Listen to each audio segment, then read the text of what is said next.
Why is it important? Would you study history? Let me give you an example. It took me a long time to figure out where does the Chinese Canadian came from? How long ago? Oh, turn of the century. Canada needed to build this railroad from Vancouver all the way over to Halifax. Okay, how do we build it from coast to coast? Oh, cheap labor. So they got some, at the time, brought some folks from China and get them to help build the railroad. But guess what? After they finished building the railroad that connected from coast to coast, that's the establishment of Canada, a really important thing. They decided to boot them out, and some didn't want to leave. I know. Some end up having their wives and children back home in China, and they're not able to come to Canada because between 1923 and 1947, no Chinese can come to Canada. It's called the Exclusion Act.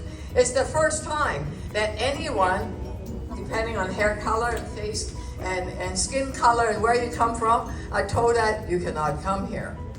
Ooh, pretty racist stuff. Pretty racist stuff. Why do we need to learn it? Because we don't want the history to repeat itself, right? And on top of that, during the Second World War, Japan was invading China. And was, I heard about the, bombing Pearl Harbor and all that stuff. So what does it have to do with Japanese Canadian? Nothing, because Japanese Canadians are Canadians. But guess what?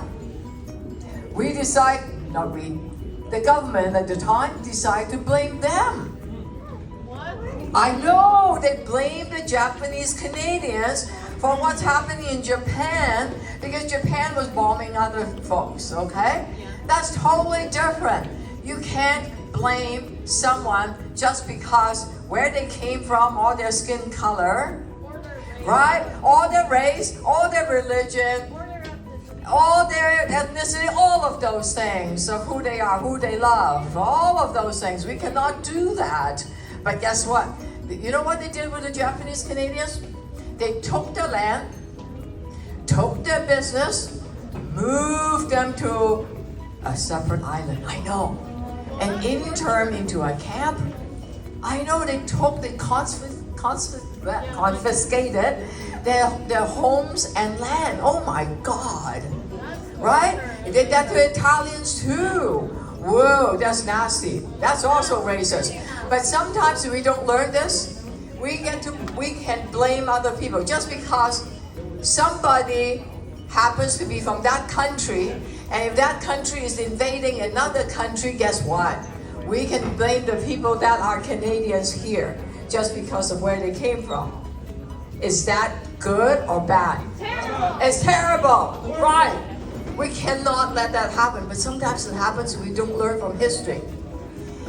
So it's really important for you to continue to learn history. You know why? I'll tell you why. If you are a Aboriginal or indigenous kid, if you're living in a reserve, the money that are given to the school that educate them is this much smaller than the money given to this school. Right? Because, why? Because they are indigenous living in a reserve, but they are a kid. A kid, whether you are indigenous or you are, like all of us here, we are the newcomers. That is so unfair, right? It's happening right now. As we speak, a kid gets less money. The school in these places get less money to teach their kids, meaning the teachers earn less money. The school have less, they won't have a gym or anything like this. And that is so unfair. But you need to take that, learn that history of what we did with the indigenous people, residential school and all that. I think that's happening in grade 11. Yeah? So you need to learn that. And let me tell you something about geography. Why do you need to learn geography? Well, because if we don't learn where are the rivers, would they flood? Have any of your basement flooded before? No. When there's a big, oh thank God you haven't, right? There are basements that gets flooded. And sometimes in the summer, you want to go and swim in the beach. Sometimes after a big rainfall, they say, we are closing this big beach. Why? Why? Because if you don't learn about geography, the way the water, the storm water coming from the rain, it picks up sewage, our stuff, ew. And then it just, both of them get combined and go out to Lake Ontario to pollute our beaches. Ew, that's nasty.